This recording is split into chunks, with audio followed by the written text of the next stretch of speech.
You are now listening to Out of the Blank.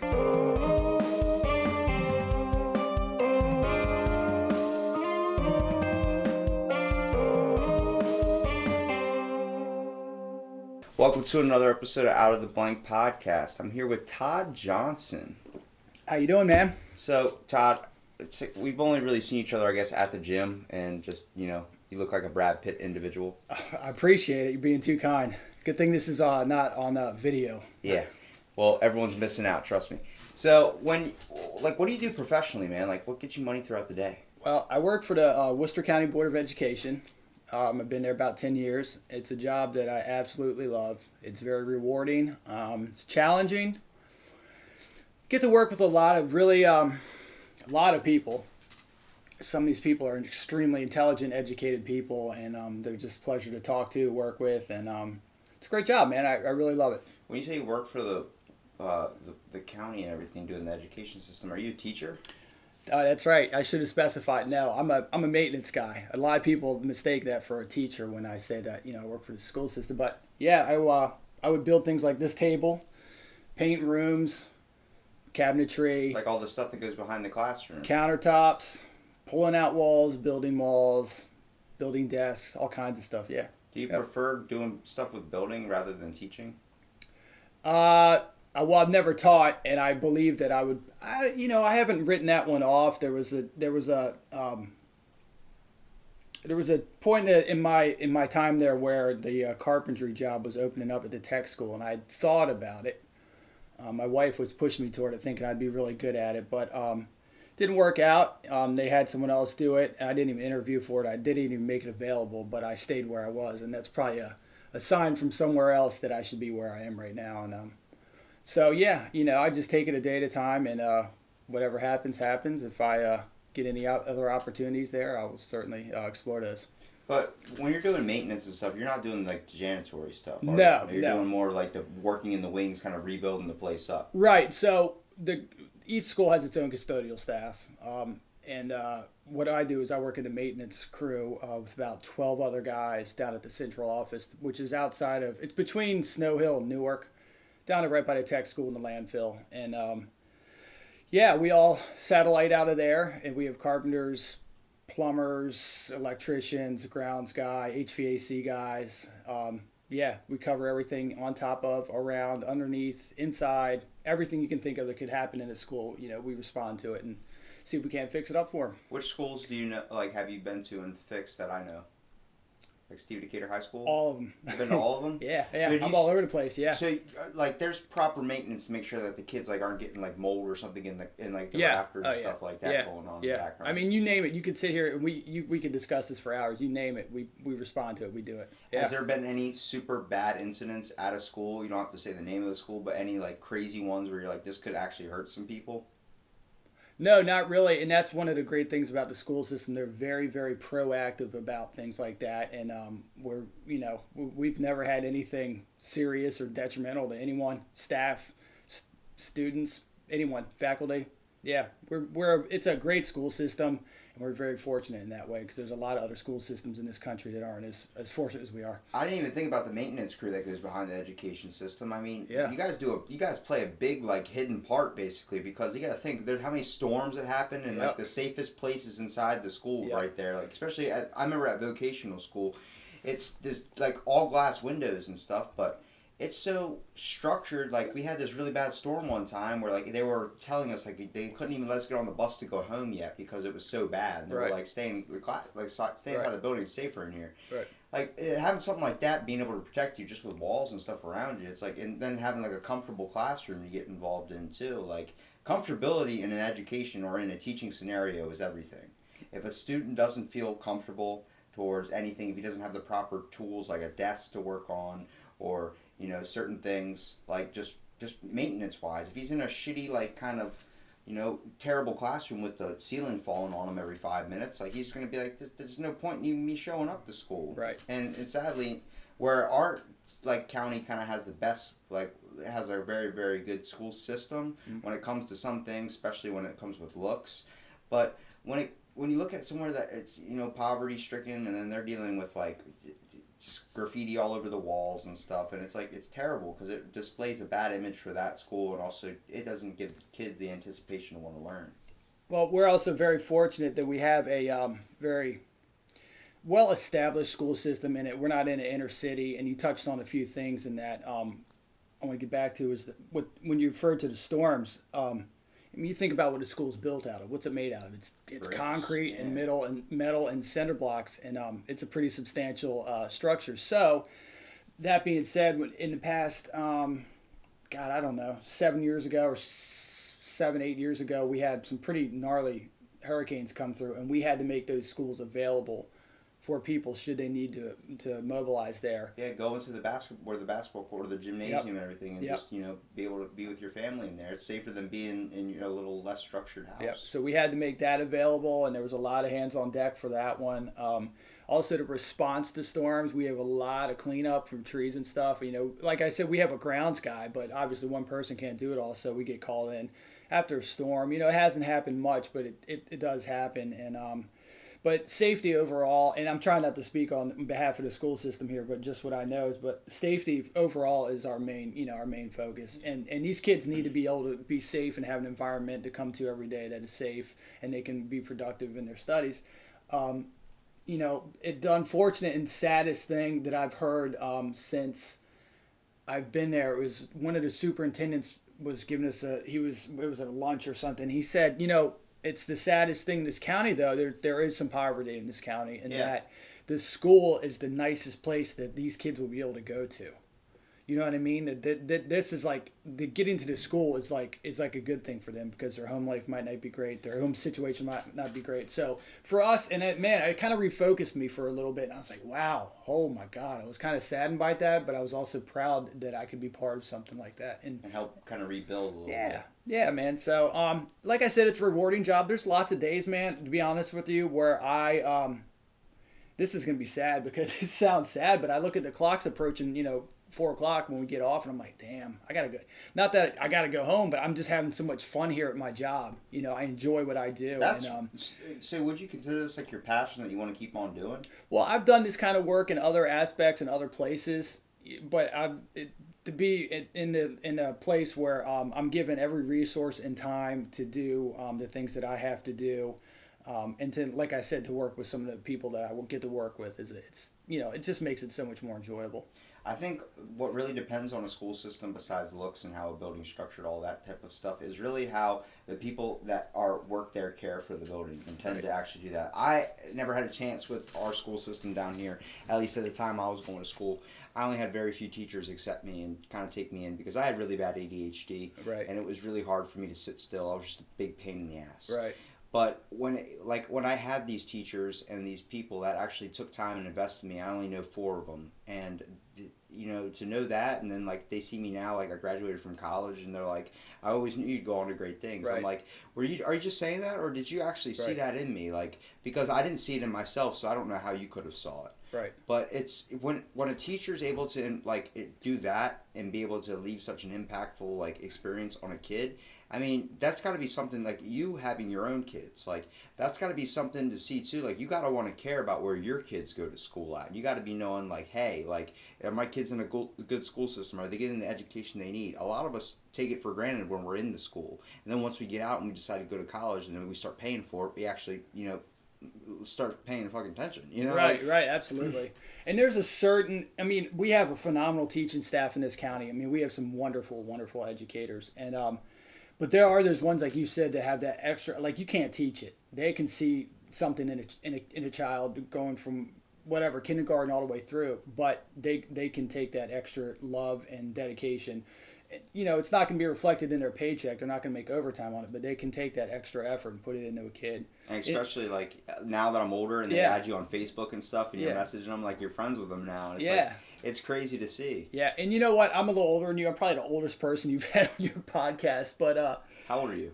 I'll be 45 next week. Not the oldest person I've had. No, okay, all right, cool. Second oldest, but school was a lot different when I went there, and when I got this job. I remember walking into the school, and the funny thing, the guy was walking me around, showing me all the buildings and how, procedures. And I remember walking into the schools here, and they smelled the exact same as when I grew up. You could smell the school lunch come through the hallways, and you could smell Start getting that nostalgia. Oh my God, it was like, good Lord, man. But schools are a lot different now. The teachers are all a lot different. The way they teach is all a lot different, and which I don't get a whole heck of a lot involved in all that because that's I got to focus on my thing. But going back to what you said about having my own kids in there, my son wasn't even born. He was born about 5 months after I started my job. So I got to see him progress from birth all the way up. He's going into 5th grade now. And, it's a huge sense of pride for me to be able to, and my nephews go there, my nephews and friends of the family and everything. I watched my stepson, he went through his last couple of years of high school, but to actually have my hands on this part of their life, which is so key in their, it's a great sense of pride, and I'm fortunate. I can slide in and see my kid and his teacher and say, hey, how's everything going? And I'm very fortunate that I can just do that, and that's fortunate for you, not for your son. He's cool. He's a good dude, so I got no worries there. So far, man, I would say he's like a cat, man. He's just kind of there in the room with you, man. He's just so mellow. So yeah, he's a good dude. So it's like. The one thing I really have to highlight, like when you're looking at the education system, I really like what our county's doing a lot more now. The new ways of dealing with kids that are supposed to be medicated, in a way, right. Where everyone, like when I went to school, the teachers were just like, just put him on medication. Like he's got really bad ADHD. I have this, like I once got, I'm not going to name the school, but before I left this school. Like literally, because I was crying to my mom, like I don't want to go, like I'm not going. I'm like it's not happening. I've been there, man. And it's because this teacher would just kick me out every time I walked into class. Like, oh God, I can't deal with you today. Just get out. Yeah. She looked like a lemon head. She had like that weird, I guess 80s hairstyle. Just a big perm. Yeah. Yeah. And she just used to put me in this classroom that ended up becoming a bathroom, but it was just a white room, desk, pencil, piece of paper, and they had a window, a little square thing that you could look through. Right. That was it. Yeah. And I was like, am I being treated like I'm mentally challenged and they're putting me in this special room away from everybody so I don't hurt anybody? I was like, no, I just can't sit still. I can't stop tapping my feet. And they figured since it was a silent room, it would just, that doesn't help me learn. That doesn't help me get anything. Right. And then I moved over to a whole nother school system, and my favorite teacher, Miss Williams, or at times she was Miss Williams, she's now Chrissy Ulrich. She came over on my podcast and she was telling me all this stuff about how like she used to put eraser caps on my pencils so I could drum on the desk. Right. If she would kick a ball, all the way across the field and have me go run after it and bring it back. So you're saying she was playing fetch with you? Basically, yeah, like a dog, like a little retriever. All right, good. But she was like, it was burning off energy. And then when I got into class, I'm able to learn. And so where I grew up in the school system where it was like he needs to be medicated, teachers were coming to my parents saying he needs to be medicated, he needs to be on all these type of medication to keep him still. Yeah. It's going to help him learn. It's going to help us. If that would have happened to me, I might not be the person I turned out today. Right. I might not have, become the creative person, or it might have affected me in some way, which I'm very strongly against giving medication to children. And our school system now deals with focusing on the nutrition aspect of it. Now, don't get me wrong. Those peanut butter and jelly Uncrustables that they have at the lunchroom are dope. That and it's before my time. The cheese sticks, dude, the garlic sticks or whatever those things are, those are dope, man. Yeah. But like those lunches, like I remember there were kids in my school, and I mean a few times myself too. My parents worked 2 jobs, okay? Right. So each one of them, they only home a couple hours a night.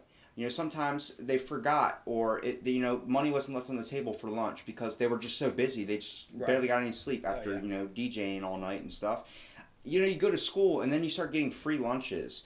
That is so important because when a school system can do that and give a kid a meal, I mean, how hard is it to give a kid a vegetable, some basic meal, just so he doesn't go through like having stomach pains and it's just like dealing with that all day? Because you think he's going to learn. If he doesn't have any energy and his stomach's hurting like that, he's not going to learn at all. And the fact that like they focus on the nutrition aspect instead of worrying about, hey, he's got ADHD, he needs to take this pill. No, let's cut a little bit of sugar out of his diet. Instead of letting him have the chocolate milk, let's give him the regular milk. Next thing you know, kids are starting to act better. They're starting to see they don't need medication, and now kids are starting to be more reliant and more trusting into the education system. That is so big for me, dude, because seeing that after I've already left, I'm like, I know that, some kids aren't experiencing what I experienced, where I literally just didn't give a shit about school anymore.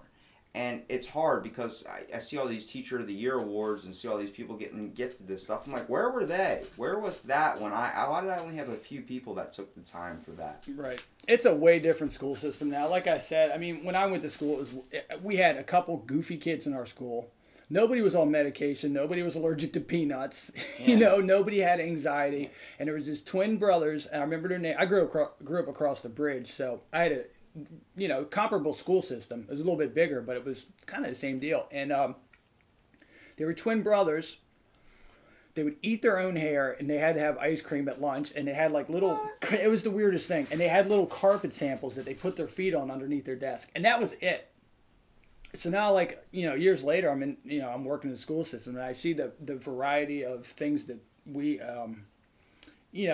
adjust to and we make available for these kids that might have, needs. And, everything from, they just started a new program where they have even younger kids in pre-K in, which I'm not real familiar with it, but I know that they called us in last summer to make adjustments for these kids and to make a classroom available for these kids, to the kids that,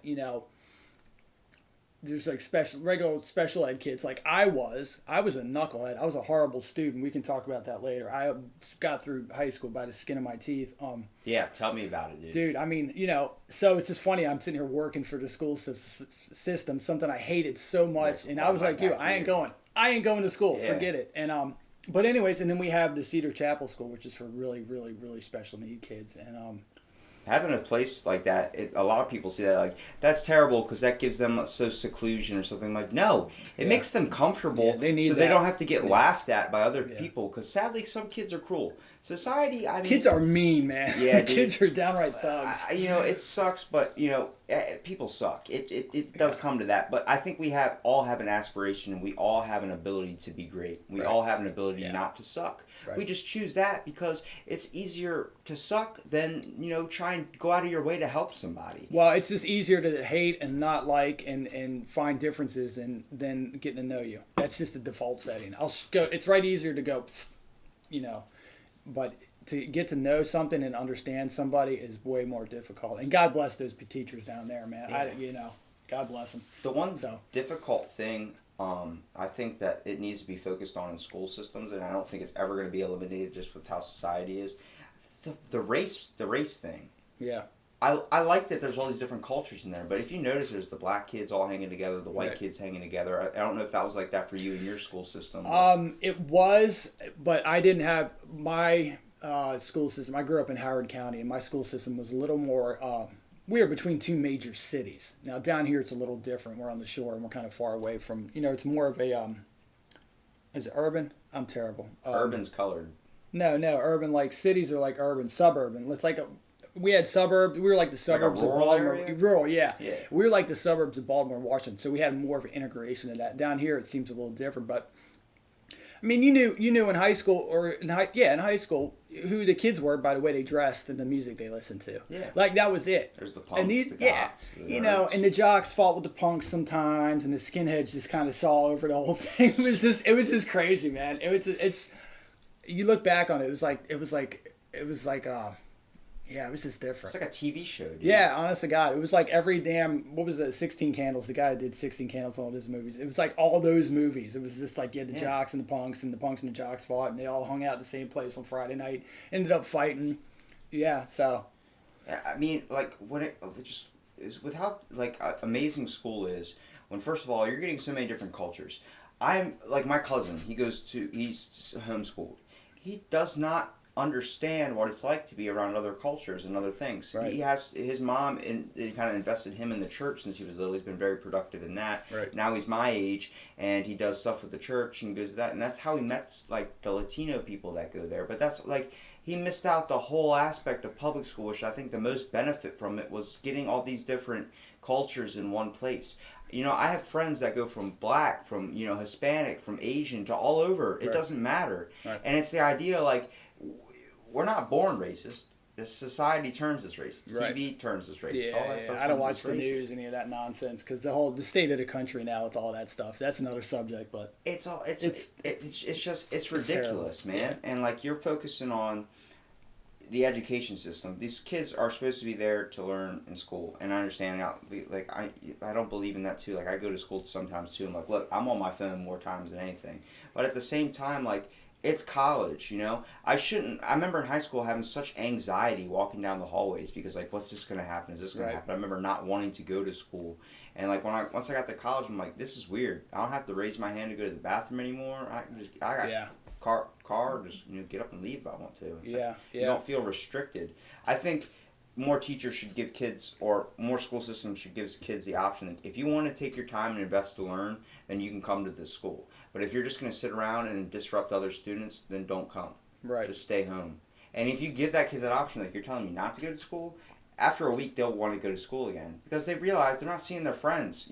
Once I graduated high school, all the people that I thought were friends I was going to see every single day, I never see again. No, that's Wait till you hit my age. You're like, man, that was ancient history. And then you're looking back and like half the people, like some of the people I graduated with are already dead. Yeah. And I'm like, it's crazy to think from drugs, and now it's hitting schools younger and younger. Yeah, that's a whole nother hour-long episode. I'm telling you, it's ridiculous, man. That's crazy. We talk about so many good things about school systems. There are some bad stuff about school systems. What can you think of as probably the worst things about the school system? I mean, just stuff that slips through the cracks that ends up getting fixed. I can tell you there was a big thing that happened, I don't know if it was like a year or two ago, at Stephen Decatur with the teacher that was messaging the young girl. Vaguely, yeah. You know what? Stuff like that, man. Like, there also has to be like a proper scanning of the profiles when you're dealing with teachers and these backgrounds of education. You got to be looking at them a little bit more closely too. Well, we do go through everyone that works around children, especially in the school system. We do go through a pretty extensive background check. So yeah, I mean, but there's just so many ways to contact people and send information back and forth these days. Social media being a giant problem in the education system. Right. I mean, everyone's got a phone and they're on it 24/7, and you can send messages to whoever you want on the planet at will in a dozen different ways. It makes it harder for teachers to teach the kids too. Yeah, because you got 7-year-olds playing freaking Angry Birds on their phone. I'm shocked at how many phones I see going around the schools. But like I said, I'm just a humble maintenance dude, and I don't know, I can't speak on all that kind of stuff. But I will tell you that, Hal, man, you were referring to your experience as a student. I went in the 4 years I went to high school. I went to 3 different high schools, and I ended up graduating from one where I was one of 12 in the senior class. There was 12 of us, yeah. They ended up shipping me off to a private school because I wouldn't go to school as a horrible student. I was just, wasn't showing up, wasn't doing my schoolwork, so I went to a private school where you couldn't get away with anything. And yeah, and one of the guys I graduated with got shot. I mean, we were right on the edge of D.C. Yeah, he got shot and killed. Yeah. Like while you were in school? No, it's a couple years after we graduated, but we were like right on the edge. I could have thrown a stone into D.C. We were in Silver Spring, and I could have thrown a stone into D.C. That's how close it was. And some of the guys I went to high school with were some pretty hardcore dudes that came out from the city to go to this high school. So, yeah, man, it happens. And, I'm blessed that I did go to that school because I got through and I ended up going to college. I failed out of college. And what were you going for? I just was going because I knew I was supposed to go. That's where I kind of... You know what I mean? Too, yeah. My parents are both well-educated and successful career people. Mine was like a safeguard to hide under. Be like, I'm going to college, so once I get done, I'll figure out what I want to do with my life. Well, no, it was like you graduate high school, and then you go to college, and then you get married, and you have a family, and you retire. I mean, it was like their plan mapped out onto me. Which I get it, and I'm grateful that I had parents that were, supportive enough to be like, hey, we're going to give you all the support and push you along and steer you in the right way. But at the same time, I was nowhere near ready for college. I ended up going to college for a year before they asked me, thank you for not coming back in New Hampshire. I went and I played hockey. I played on the team for a little bit, and then I got hurt. How'd you get hurt playing hockey? I didn't get hurt playing hockey. I got hurt with the extracurricular college activities. Oh, come on, man! I was in a way one night, and someone else was driving. I was the only one up there with a car, and I had this old Jeep at the time, and my buddy was driving it, and I was getting ready to. I was trash, man. I'm not gonna lie. And we were at a gas station getting gas, and if anyone has a Jeep knows that there's a little when you take the doors off, there's a little strap that hooks onto a hook that's right on the inside the door, and I was climbing out. I got my shoelace caught on that hook and went ass over tea kettle onto the ground, tweaked my back. I was a mess. And yeah, so my sports career, hockey, lacrosse, were done. So I'm in the middle of snowy, freaking freezing New Hampshire, and found too much joy in partying, and I didn't go to class at all. And then they said, yeah, don't come back. So came back here, tried to figure it out, and How'd you meet your wife? my wife, okay. I have known my wife, my wonderful, amazing wife. I have known her for 12 years now. We had mutual friends, and next thing you know, we just start talking. We just start talking. Because I mean, I see you both at the gym, and like I don't even know her name. I found out your name the other day. Like, Yeah. it just decided. Well, I've seen you 1,000 times. We only talked like 4 times. So, Yeah, yeah. but it's like we just walk by. So, Yeah, when I go to the gym, man, I'm like locked in. It's just my like therapy at the end of the day. That's And, what it is, Yeah, yeah. I just put my earplugs in and I'm listening to music and I'm sweating it out a It's little crazy bit. I because love it. you're so nice with it. Because like a lot of people are like, I'm working on this. You're like, yeah, no problem. You just walk away and then Yeah, you man. come back to it. I'm like, I'm not going to be awesome. that gym guy. It's like But there are some days where I feel like I should be like that. But I'm like, I go every single day, and like they see me there, and so many people go, I have never talked to you before, but I see you all the time. I'm like, yeah, what's up? My name's Robbie. And so Yeah. they're like, wow, I didn't think you were like that. I'm Yeah. like, what do you mean? Yeah. They're like, you look like every other kid around here, like kind Yeah. of like a punk. I was Yeah. like, I'm just here working out, probably doing the same thing what you're doing, just trying to talk to anybody and try not to look myself so much in the mirror in front of everybody. oh my but God. you got the mirrors all over the place. Yeah. It's a little ridiculous. Isn't it funny though how people's perception automatically like goes into that Rolodex in your head and finds that page and goes, this guy is this guy. Yeah. It's just funny how your mind It's automatically does all that. the types. Yeah. You see someone like the other day. I've been going for almost 7 years every single day. No rest? No rest days. I don't have a rest day. It doesn't happen. Man. I have a little bit of, I guess they would say, body dysmorphia. Yeah. When I look in the mirror, I see something that's like bigger than it's actually not. So that's what makes me push real hard and always to work out. I got picked on really bad through school. Yeah, me too. So with the bullying thing, it got real bad. Oh yeah. And then, but it fueled me to go towards that and keep on working out.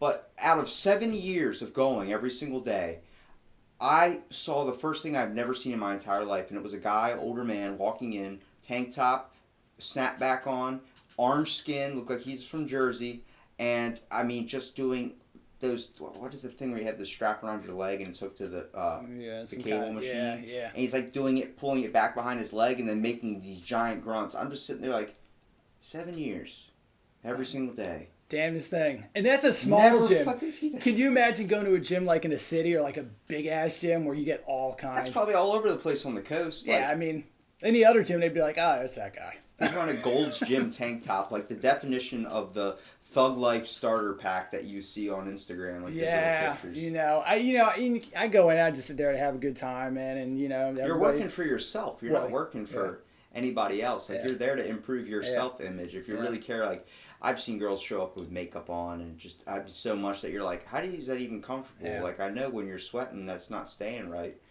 Like today, when I went, I was like talking to one of the kids. He was working out, and someone's like, a couple kids were just sitting on like the thing, I guess the Smith machine, and they were just laughing, like kind of like looking like they were like taking pictures of themselves, and then they were like taking pictures of the kid that was away working out. Yeah. I was like looking over, Yeah, and like you could tell the kid was kind of going through something. Like he could tell it was happening. I just walked over to him. I was like, dude, don't give a shit about Yeah. what they think, man. Yeah, Seriously. there's no need for that. Once you start kind of like, that's what fuels people to give up. That's what I don't like. I don't mind if you go and you work out. I don't care about that. I don't care, but take the time to stick with it. You don't have to do it every single day. You don't have to do it at all. I'm just a big advocate of it. Improves your life.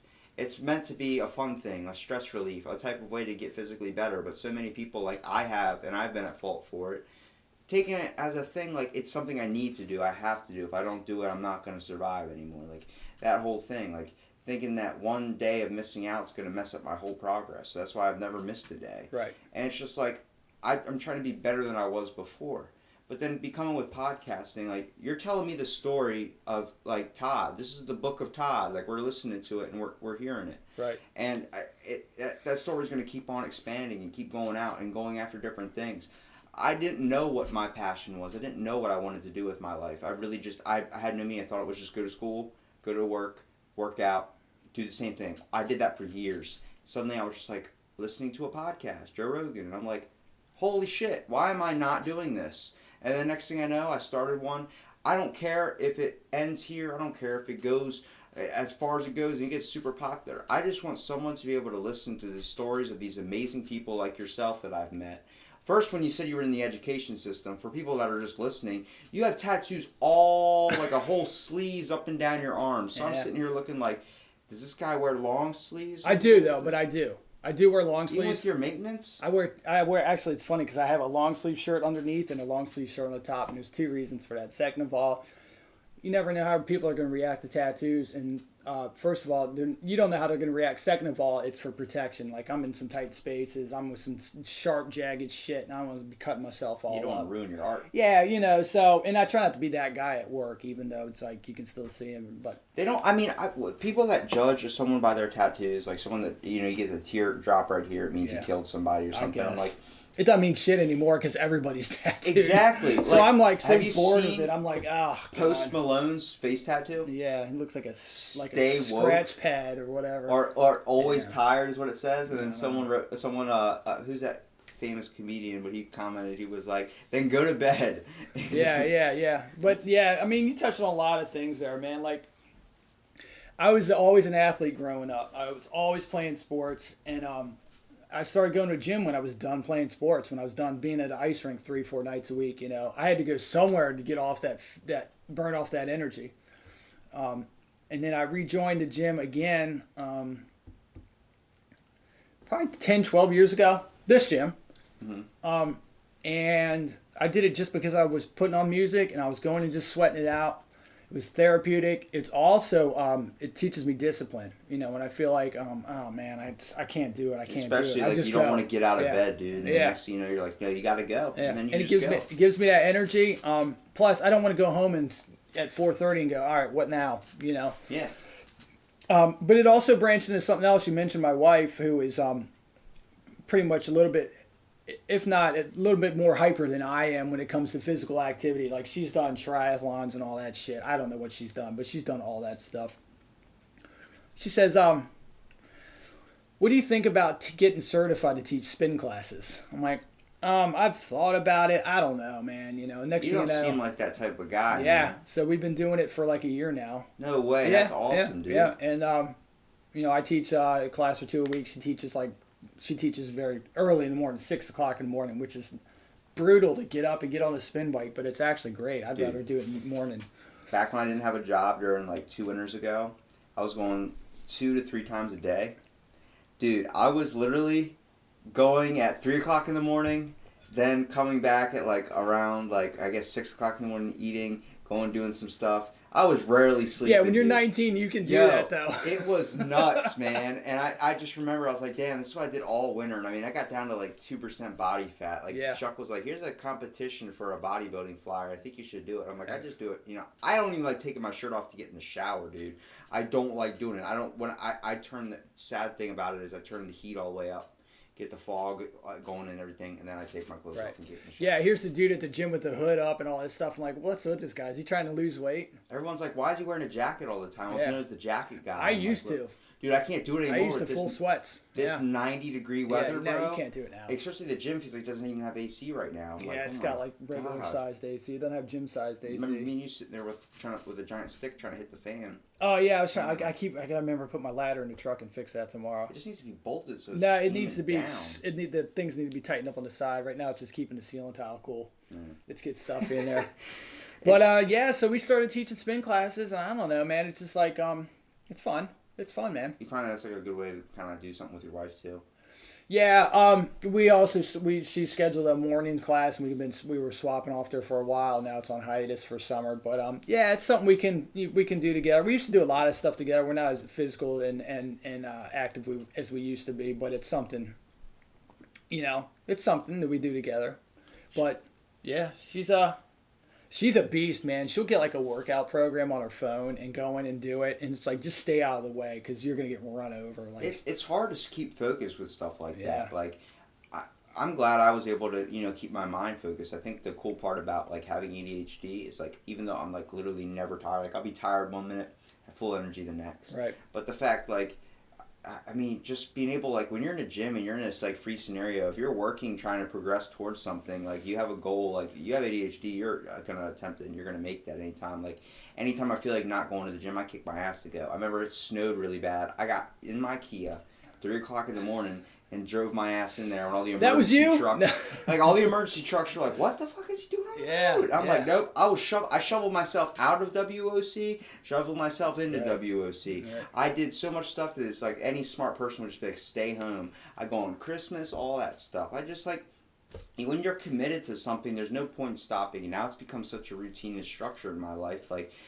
it's like checking my phone in the morning. Right. Like, it's just a part of me now. And I don't mind it. There's good times about it, especially having really, really, like, nice people like you that go there. And first of all, me just coming up to you and be like, I don't know your name, man. My name's Robbie, and just introducing myself. Then you happen to know my parents, and then be like, "Would you want to do my podcast?" And you being so accepting of it, like, it doesn't take long to have a conversation, and you're just explaining to people, like, especially when you display such a good, I guess, attitude and personality at the gym. You're creating a very, very good environment, which I can already tell. Like, you're probably an amazing dad too, and just like dealing with the education system and then seeing your son being put into that.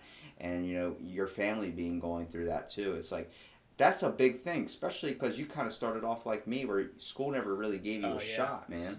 I was the most miserable child you ever met in your life. I just hated being a kid. I love being an adult. You know, I absolutely hated being a kid. But, you know, I mean, I put on my pants one leg at a time every day, just like everyone else. And who am I to not talk to anybody or judge somebody, you know? And yeah, I don't know. Because I reflect on my childhood, how I felt when I was just rejected 24/7. You know what I mean? And you learn from stuff like that, you know. And I'm not there to win any bodybuilding contests or anything. I'm just there to take care of my body and exert myself a little bit, and you know, just stay fit, man. I try to take care of my body. I try to eat right. I try to stay active. You know, if you see me on the couch, it's because I'm absolutely dead tired, and I've learned to listen to my body. Especially being a little bit older now, if my body's saying, "Dude, no go," it takes me a while and I'm fighting it, but I'm like, all right, we can't do this today. Next thing you know, you got an injury and you can't work out. Yeah, you know, and I've been pretty resilient. You know, I'm one of these guys. I show up sick. I show up injured. I mean, I had a pretty brutal motorcycle accident 11 years ago, and you know, my How'd leg. that happen? I got run. Well, I got. Like you said, you just got run over. I was like, whoa. Well, see, my leg's a little funny shape. Yeah. Is that the bone? That's what's left of it. Yeah, I was riding and I saw a car just pulled out of an intersection right in front of me. I went over top, broke my tibia and my fibia in 12 places between my ankle and my knee. So, yeah, so I have a metal rod that runs through my whichever the big bone is, tibia, Femur? fibula. No, the femur's up here. The two down here, whichever one it is. The other one they didn't fix. It just kind of healed in a funny place. And then I have plates, bone through the skin, all that shit. And Does that affect, like, you're trying to do leg workouts? not so much. I was playing hockey 5 months later after having all that surgery and everything. Yeah, so my point is I just show up and I just go, man. I can't stop myself. But yeah, no, the only problem I really had from it was the bottom of my foot hurt real bad. It's plantar fasciitis, where I guess everything shrank on the bottom of my foot and my Achilles, so I lost a little flexibility in it. There's a really, really good doctor that works. deals with plantar fasciitis, like the massaging technique. Yeah. And this one comedian, he got it from, his name's Bert Kreischer. Yeah. But he was talking about this guy, and there's a sign up on the thing that says, just look towards the light. And the dude would take his hands and press into, like, the heel. Oh. Dude, they said it's okay to scream, and he said he remembers just screaming, but afterwards he could walk again. He wore fucking flip-flops. Like, Really? he could skip out of there. Like, I think once you push past a certain point of pain, like, there's only good from there. Yeah. It might be like a road to hell to get there, but, Yeah. you know, once you perceive anything, anything's possible. It was a mess. I thought I was going to have to get it amputated because if anyone remembers the Joe Theismann incident years ago, or Alex Smith had the exact same thing this year, and I'm like, yep, I feel that. I mean, the bone went through the skin. There's a hole where the bone went through, and I thought I was going to lose it. And these doctors are amazing. I had 2 surgeries, and they fixed me up. But the plantar fasciitis is pretty much gone. That was like residual of all the just the being set in one position for so long, and then all the nerves were just mangled and blood vessels. Everything was just made. You probably do a shit ton of physical therapy too. I did a little bit, and that was voluntarily. But it was just a mess. I could feel the ends of the bone clicking together when I would move. You know, when they were taking me to hospital. But so the nerves are all tore up and just mangled. And my wife thinks it's funny. If you do anything to the bottom of my foot, it feels like electric shock going up my leg and in my skull. And she thinks it's hilarious. We're laying on the couch and she'll rake her fingernails up the bottom of my foot and watch me jump and laugh. And she thinks it's fucking funny. It's not fucking funny. Does it hurt? It's a weird feeling. It doesn't hurt, but it's like it's a very weird, like a jolt. uncomfortable It's like, pain. gets you Yeah, startled. and she thinks it's hilarious. But They gotta find a way to torture us somehow. yeah. So yeah, man. So I don't get injured too much, but if I do, I show up, man. Like today, I was at work. I felt like I was hungover. I felt like garbage, and I was just there doing my job, because I don't know. I'm gonna feel like shit on the couch. Might feel shit at work. Yeah, might as well get paid. Yeah. For it. So yeah, man. So yeah, the gym's cool. My wife's cool. We met. Like I said, mutual friends, started talking, and then I thought she was way out of my league. Like, she would walk in a room, and it's like, you remember that Rick James episode on Chappelle's show with the aura behind him and everything? Like, I would see this aura behind her, and I was like, oh my God. And I'd have to tell myself, dude, fucking lock your knees, get it together. She's coming in. Don't be a dick. Don't be a dork. Right? And I'm like, all right, be cool. And next thing I know, we start talking. I was blown away how into me she was. And, of course, I was into her. And she'd been married before. I'd been married before. We were blending families. And I said, you know what? We should get married one day. And I said, but if you want to get married, you should probably ask me. And that's the way to do it, she dude. did. That's the way to do it. She did. She did it in a very, very, very, very public way. And one day... God, this is a whole nother hour episode. One day we had planned a trip to Key West. I'd never been. She's like, let's go to Key West. We'll go see my mom for a few days. We'll go to Key West. Hey, look, online here it says that Key West is like one of the top 5 marriage destinations in the country. You want to go get married while we're there? I'm like, yeah, fuck yeah, let's go. She's like, all right, cool. I'm like, all right, well, cool. I'm going to hockey. I had my stuff in my bag on my shoulder. I'm like, all right, well, I'll see you later. I'm like, all right, well, I guess we're getting married. So yeah, so I didn't know it. Yeah, so okay, so here's the story. I don't know, you probably got all night. I don't know, but here's the story. Okay, so going to visit her mom in Florida. She lives down in South Florida, and I'm a big hockey fan. I said, how close is she to the Florida Panthers ice rink? She's like, oh, it's like 20 minutes away. I said, let's go. Married in the Florida ice rink. Oh, it's better. So I said, well, why don't we go to catch a hockey game while we're there? She goes, all right, that sounds cool. So we bought the tickets, and she's asking me, she's like, what size ring do you wear? I'm like, I don't know. She's like, well, go find out. And I'm dismissing it because I'm thinking about, I'm a million places. And so she's like, hey, my mom wants to come to the hockey game too. I'm like, all right, that's cool. And she goes, and my sister and her boyfriend want to come too. They're going to drive all the way across Florida on Alligator Alley and come to this game with us. I'm like, all right, well, cool. And I'm thinking to myself, why is everybody interested in hockey all of a sudden with the fucking weird tattooed guy that's now dating their daughter/sister? So we get there, and she's in a rush to get to the game, and I'm like, what's the damn rush, and everything. And so they're getting ready to drop the puck, and she answers her phone. Her phone rings. She's answering it. She's kind of like, okay, and she hangs up. I'm like, what, you seriously, you're going to answer a phone call now? She's like, well, it was the hockey team. They want us to come do one of those if you've ever been to a hockey game, in between periods, they do some kind of stupid promotion for one of the sponsors. Yeah. You have to run around the ice in sumo suits or whatever. Yeah. So she's like, we have to do this thing. We have to go down halfway between the in the second period and go downstairs. I'm like, man, I'm not doing that. This is bullshit. I'm not missing half the second period to go do this. Tell them to find someone else. Like, I've been to 1,000 hockey games. Never in my life have I ever had to do this. Like, come on, man. So finally I agreed to it. She was sweating it out. I didn't know it. She's so cool that she was sweating it out and not letting me know. And she says, I said, all right, fine. It'll be a great story for our kids one day, our grandkids, whatever.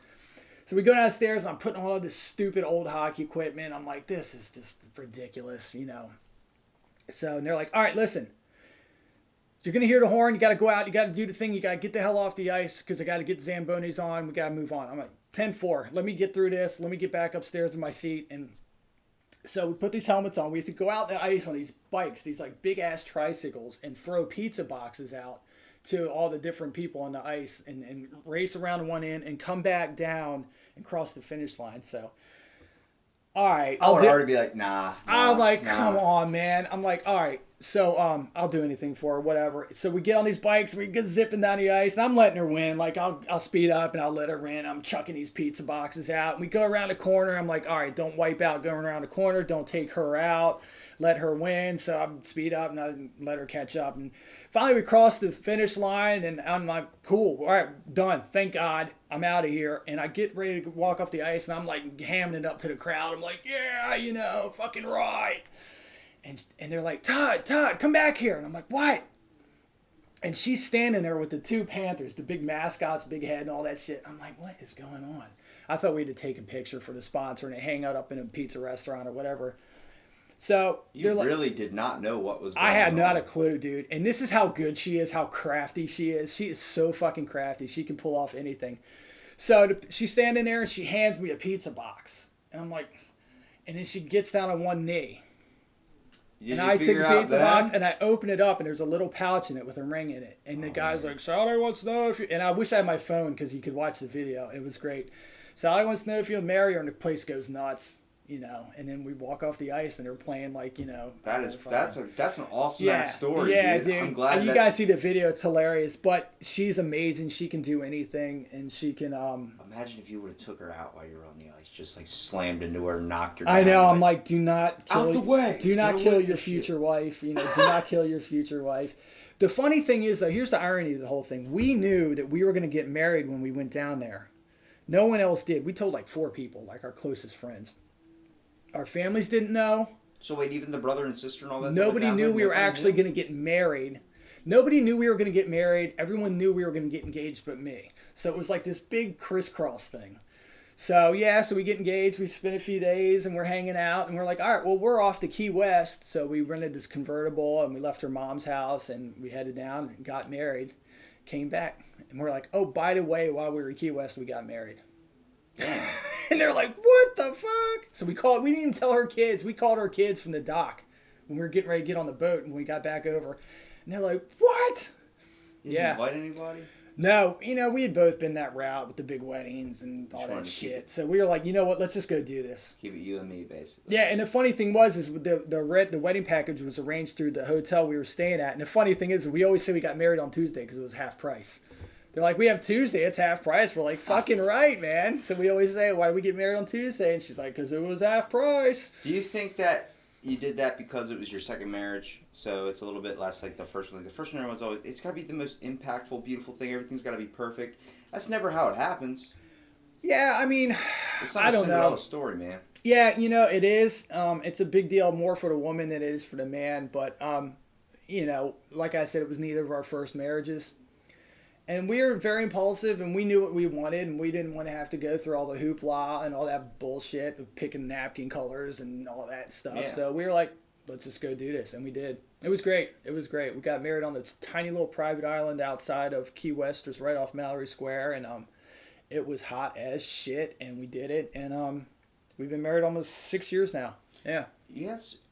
I mean, that was an amazing story. And the fact that you didn't know that was all happening until, it was right down in front of you, basically. Until she was literally on one knee. Dude, yeah. I like I said, it's on the next time I see you at the gym, I'll show you the video on the phone. It's hilarious. Yeah. She totally grabs my ass on the way off the ice, too. And on the Jumbotron in front of everybody, man. Totally did. So everyone knows your chick's badass. Oh, my God, man. She's awesome, yeah.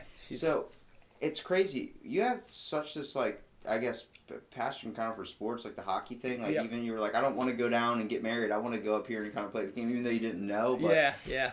Why didn't you pursue a thing in hockey? Just because you got injured, it stopped you?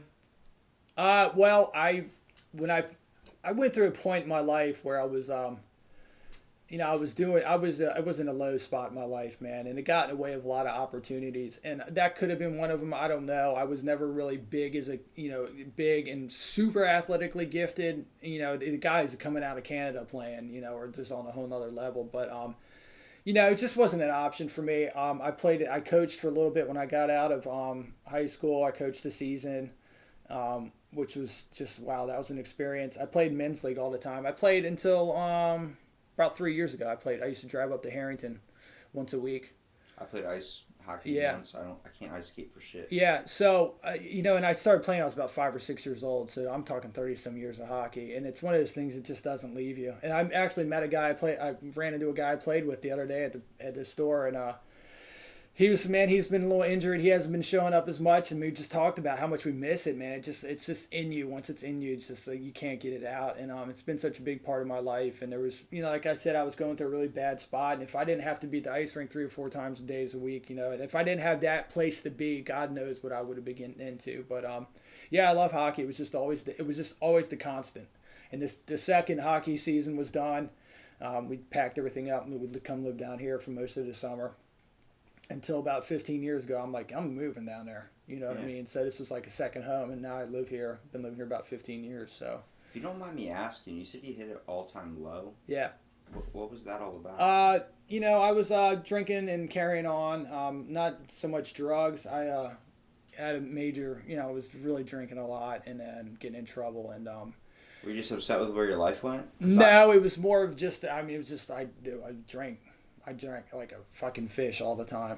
From probably age 15 to probably age... 15? Yeah. Why 15? 16. Well, I lived out in the sticks, so it's not like you could run around and find the bad kids and go goof off, thank God. If I lived closer to civilization, I probably would have been a whole lot earlier. You just drank because there was nothing else to do? Well, I just drank because just like...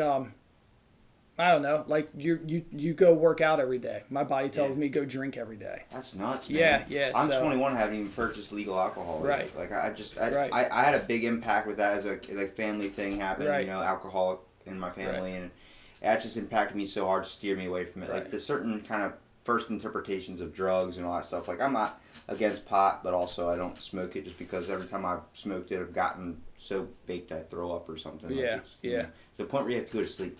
Yeah. But like, that's nuts because I mean, you went through an all-time low, and I've experienced lows before too. Like, damn, is this what really life is about? Like, just doing this shit every day, like especially with working out, where I had to kind of hear people, and I just started realizing, like at my age, which is really hard for a lot of kids to see, that everyone's, got something interesting to say. Right. Everyone's interesting in their own little way, whether it's you think you are or not. You just are, and I want to hear everyone's tale.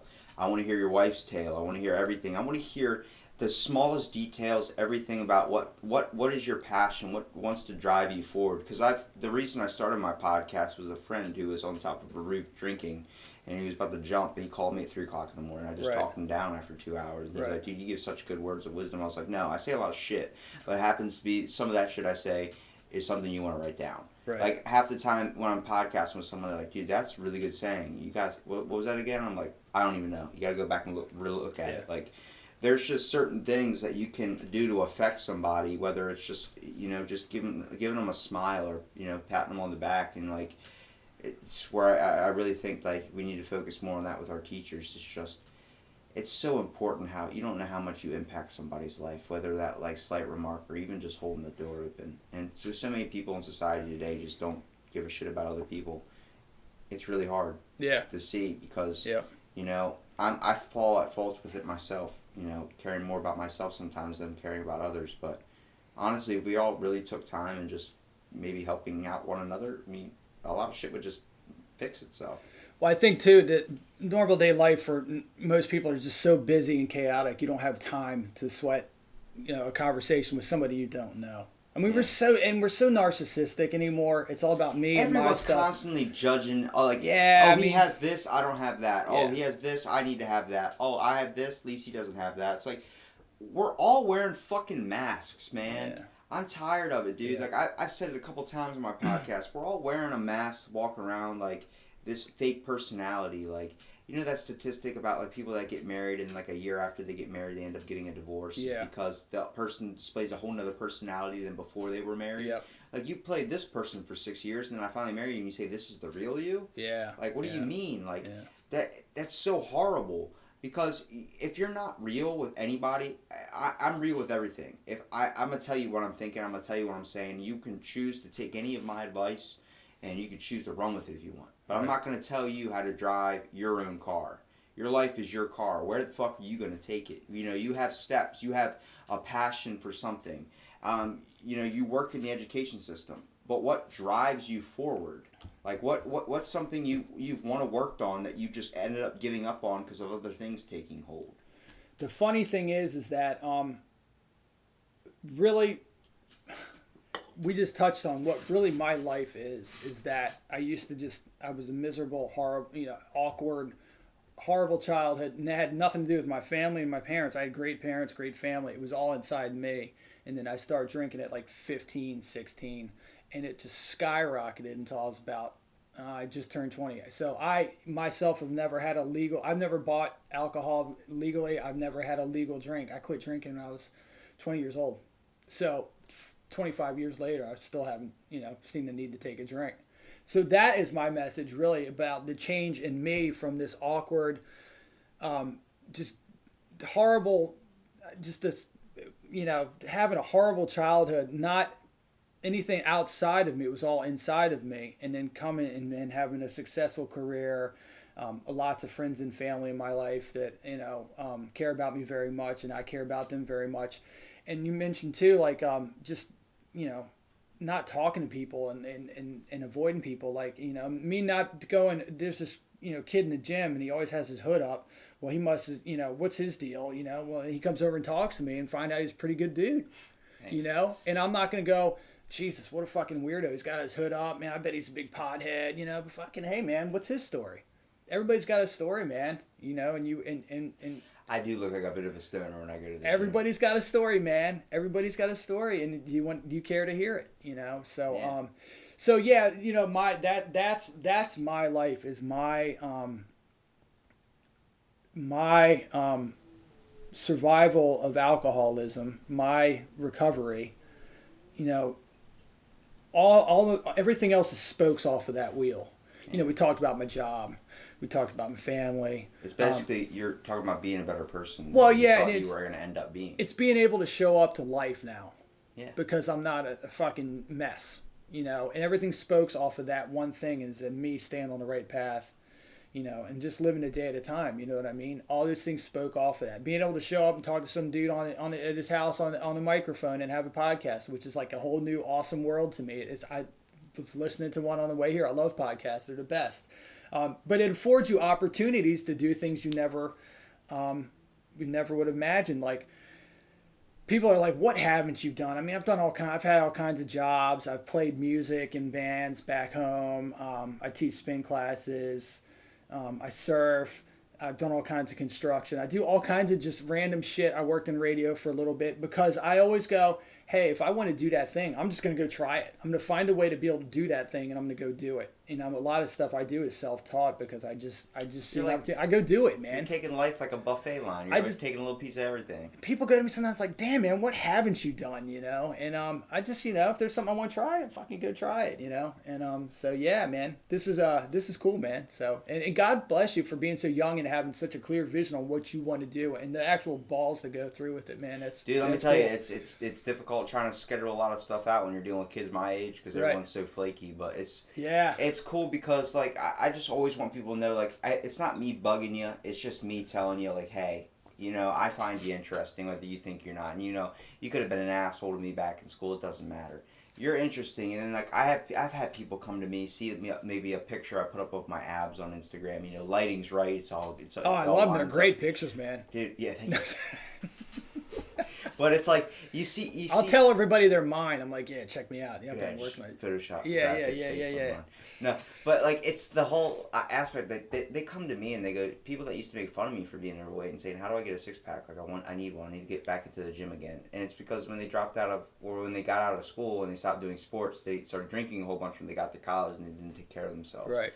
And it's like, I'm more than willing to help you change, but if you're not, I can't make you go to the gym and change. I can give you a routine that works for me, but it's not going to work for you. You need to find your own path. That's why, like I say, I can't give you advice and do this types of thing. And then, my one buddy's like, how the hell do you try and fit in school, taking 6 classes, going to work, then working out for like 2.5 hours, and then being able to podcast? Where do you find time to sleep? I'm like, I don't sleep. Yeah. I'll have a day where if I'm off, I just crash all day.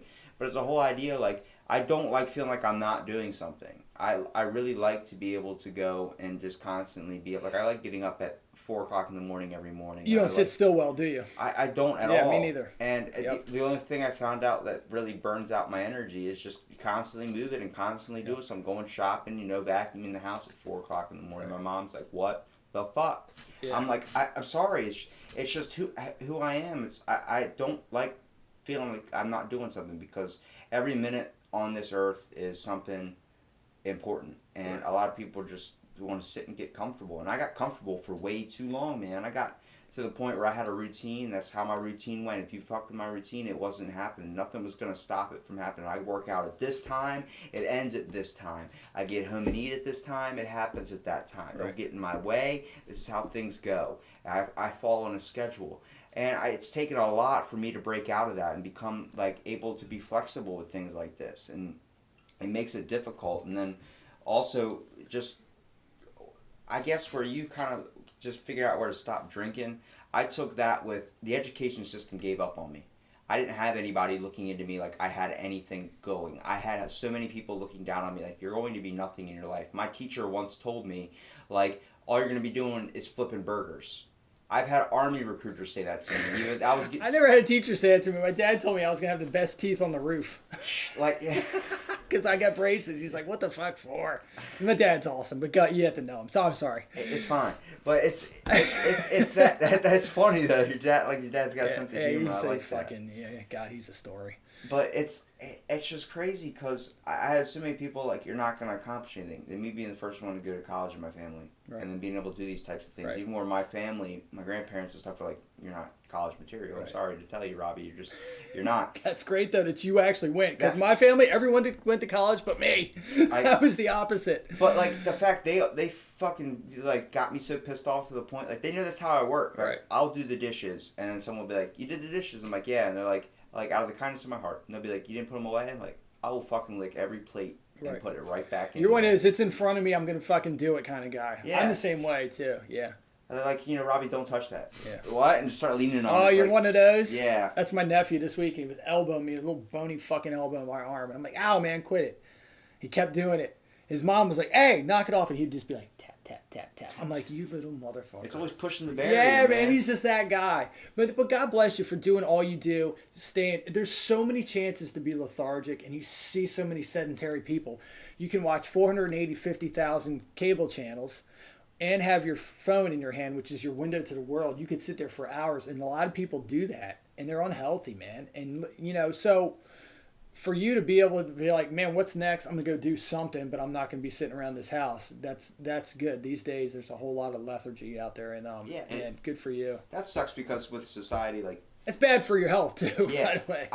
I get so pissed when people choose fast food all the time, and I'm like, it sucks because a mother of 3 trying to support a kid with 2 jobs, and not having time to cook food for her kids and everything, just stops at McDonald's and just gets a big thing. Yeah. To the point where like, McDonald's has some highly processed stuff. Don't get me wrong. All the trips I used to take to Florida when I went to my grandparents' house when I was a little kid, my mom used to stop after those long car trips, pick up me a Happy Meal. I got my toy and everything. It was the main thing I wanted, my chicken nuggets. But you start thinking about it. You eat that. The little kid eats that. They fall asleep right afterwards. They're getting such an amount of sugar and processed food that they just knocks them out. And that's why like parents do it sometimes too. Like this will get them to go to bed or something. Right. I just don't like how $5 for a salad at McDonald's and then it's $1 for a cheeseburger. You shouldn't be, if you're getting a salad. I wonder, like, what's in that? Yeah. That it's only $1. You hear what they said with the meat, right? I don't want to know because I'm an animal person. They made they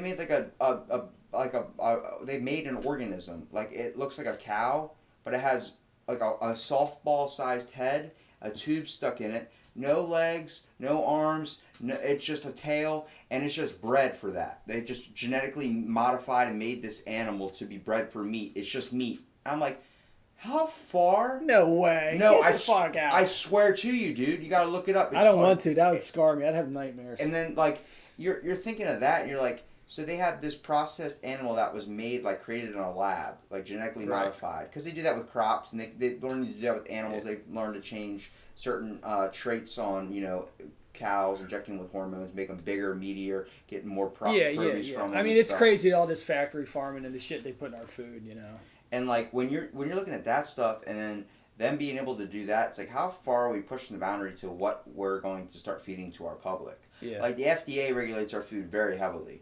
Like, everything from food, drugs, all that. But they're able to, there's a myth about getting the correct percentages on nutrition facts. They're allowed to be off by 5%. and that 5% can actually be very drastic. Like being able to do that, and then companies like McDonald's, you're telling me they can't sweep a scandal under the rug? I don't know, man. Yeah, it's crazy. It makes it. Luckily, my wife, she eats very healthy, and I eat very healthy, and we have that. We eat a lot at home and make a lot of home cooked stuff. Or she does. She's an amazing cook. That's one of the few things in the world I'm terrible at. I suck at cooking, so she does most of that. But yeah, I mean, I remember growing up, there was like 4 different restaurants. Now it's like turn on the TV any night and count the restaurant and food commercials. See, like 30 for McDonald's between a show. Yeah, I mean, but I will have McDonald's like once every 2 to 3 weeks. I will just go off the freaking Richter scale and eat like everything. What's your favorite thing? Filet of fish. I don't eat. The only thing I eat is I don't eat land. Pescatarian. I only eat seafood. You don't eat seafood? Yeah, so I used to be a full-on vegetarian, and a couple years ago we were at a seafood restaurant in town for my some family in town. And I was looking at a basket of shrimp, and I'm like, I'm gonna fucking eat one of those things. And this has been 20-some years. I hadn't eaten any meat, and I picked one up and ate it. And you should have seen the look on everyone's faces. And I started eating fish and stuff like that. So, yeah, so long story short, I eat filet of fish. I'll eat 3 of them and a large fry and a Diet Coke. Every couple of weeks, just because I just need to Diet get Coke right there if you want one. Oh, I'm good now, but I'm just like, but I will just go. My wife is like, you spent $16 fucking at McDonald's. Like, how? Who spends that much money at McDonald's? And I'll just plow through just because I need that. It was a treat. Yeah, and I need that kind of. I have to eat like 5,000 calories a day because I'm like you. I'm just so hyper, and my body just burn. I'm like a blast furnace. Dude, I got to the point where I was going to the gym twice a day, but I was working out for 2 hours, doing an hour of cardio, then coming back again, and then doing 2 hours of cardio, and then going. I was burning 3,600 calories a day. Yeah. For 6 months. That's work, man. But I was only consuming 1,000. So I was eating like Jello and things of this stuff that like had high protein content. Because apparently Food Lion Jello, I actually just had some tonight. Dude, I've been having that shit for 7 years now. That is the best food for weight loss. A whole bag of it is 45 calories, 9 grams of protein. Yeah, all right. Dude, I didn't know what was in Jello. Do you know what's in gelatin? Gelatin. It's cow bones, horse bones. Yeah. Yeah. I was telling my buddy, I was like, dude, I think I'm a vegetarian. I just eat nothing but Jello and fruits and stuff. He goes, bone. no, you're eating animal bones, bro. Yeah. Gummy bears, all that shit, marshmallows. Damn, like the scandal is just like cornflakes. Like no one knew they were prevented masturbation. Yeah. That's some dark stuff, man. Yeah, until you felt how good it felt, and you're like, fuck it, I'll switch to Rice Krispies. Dude, I'll stop eating cornflakes, man. Like fuck. That was a great movie. We talked about that the other day. The Road to Wellville. That was a great movie. Yeah. I really think that now that we're being like people are becoming more health conscious, being more I guess advocates to working out and kind of trying to change their lifestyle. Yeah. Like it's because bullying's starting to get kind of fade away a little bit. If you start to notice it, there's still stuff like being images and like people like this is what you should look like, but it's not seen as much anymore. Right. Like back in the day, you used to see stuff like bodybuilder magazines all the time. You could have a body like this, and like seeing all those Gym Fit commercials on the TV and everything. You cannot have a body like that. You don't, and now like that's being highlighted because first of all, it's hitting people now. The nutrition aspect of everything. You're starting to see actors that used to have really tight six packs, used to look amazing on the screen, starting to have a little bit of chub on them now. Well, it's also age catches up to you. Exactly. Like but now the only person that still looks good is Jennifer Aniston. Yeah. She's alright. Yeah. She's alright. Yeah. She's alright. She's fucking hot. Is she? Yeah. Yeah. But you start seeing these people that are basically godlike in your eyes, and you start to realize they're just fucking people too. But you gotta remember though, the actors and all that shit. If you base yourself off of them, you're losing already because they spend 8 hours in a day with these gazillion-dollar trainers that are meant to turn them into this character for and this also movie. Makeup, man. Right. I didn't know one of these dudes. I will admit, Ryan Reynolds. He is a hot man. Okay, I'm not gay. I'm just saying he's a hot man. There's nothing wrong with that. He had if I could. He had a crap. Yeah, if I could. If I had 3 wishes. Did you hear that, guys? No, but he had makeup on his face, and I didn't know. I thought that was his natural face. It's all smoke and mirrors. He looks completely different. And I'm like, wow, and then like in a lot of like Amityville Horror where he's ripped with that 6-pack. Yeah. Yeah, it's all smoke and mirrors, man. It's all paint and stuff too. I'm like, damn, like you're playing such a false advocate to all these people saying you're like this fit, sexiest man alive, and people wanting to like killing themselves, throwing up to get to that point. And that's sad. But now everyone's seeing the smoke and mirrors. Oh, Everyone's right. Yeah. starting to see that, and now people are becoming more health conscious about like, I don't need to feel bad and eat like shit now. I can actually eat healthy and work to change myself, but I don't have to kill myself to do it. I don't have to be in the gym for hours and hours and hours and hours to try and get to these expectations when you can just work out for a couple hours a day and Just you'll be feel sensible. better. Well, it's also Yeah. the discipline too of what you're eating. I mean, obesity epidemic in this country is getting just worse by the minute. It seems like. I mean, it's just crazy, and it's sad to me what people will feed themselves daily. You know, and I was lucky that I had parents that some of their values was just it was eating right, you know, and they were both in the medical profession, and so they saw the benefits of that, and then also the the negatives of it, how it affected people. So that was always ingrained in us. Not a lot of sodas, not a ton of sugar. But I'm also blessed with it. Like I said, I'm like a blast furnace. So I could eat all day long and not gain a pound. But on the other hand, I don't gain muscle like nothing. Like as much as you see me at the gym, you swear I'd be able to like pick up a fucking Volkswagen. Same here, man. And you're the same way. They call me Ant-Man because I can bench 3 times my weight, but Yeah. like I can't put muscle on. I just somehow stay lean. So if you see muscle on you, guys like you and me, you had to work your ass off for that. Damn right, Yeah. dude. So it's more of just a fitness thing, just keeping your body tuned up. You know, if you think about it, back in the old days, you had to walk down to the creek to get water, and you had to go hunt for your food, or you had to walk. There was no hop in the car, call an Uber, any of that Send shit. freaking messages by pigeon and shit. Yeah, so now it's like we have to simulate all that hard work. Well, we go to this place at the end of the day after work, and we pick up heavy shit, and we walk on a treadmill, and we get on a bike, and we simulate all those activities, and that's what I do it for, man. I'm just trying to keep my body tuned up, man. You know. Yeah, you don't want to be 90 years old and not be able to function, be on a kidney dialysis machine. or Yeah, something man. like And that, you see man. people, man, just and they're just hurting because they just don't take care of They their body. hit you know? 50 or something. The next thing you know, shit starts really falling Yeah, apart. so- Like stuff you're like, you're damn. You ever seen someone that looks like 40 and they look like they're 80 years old? Yeah. Like, what the hell I happened mean, I'm in to the you? best shape of my life, so you You know. look like fucking Part of it's genetics, though. Brad Pitt and David. You're Hitler's perfect child. Am I? A little bit. Blue eyes, blonde Hitler's- hair, man. Green. They're green. Yeah. It's hard to tell in this lighting. Yeah. Green. Freaking Yeah, Brad man. Pitt's twin cousin. or I something. know, man. Twin So- cousin, you like that? Yeah, well, hey, I'll take whatever I can get, man. Because trust me, like I said, growing up, I was just I was invisible to the opposite sex. I was just awkward. I got fucking wedgied every day. This is when bullying was a thing, man. You know, it's like, Yeah, today it's a little bit different, but It's I think different. it's also in another aspect. Like it's not the physical, but it's a hell of a little bit worse, just because how social media. oh, first it's of all dude. cyberbullying now. But back then, it was like a rite of passage, you know, and it was like getting sent off to slaughter every day. Until one day I was like, fuck that. I'm not going to school anymore. I'm tired of getting my ass kicked. So, but it's different now, yeah.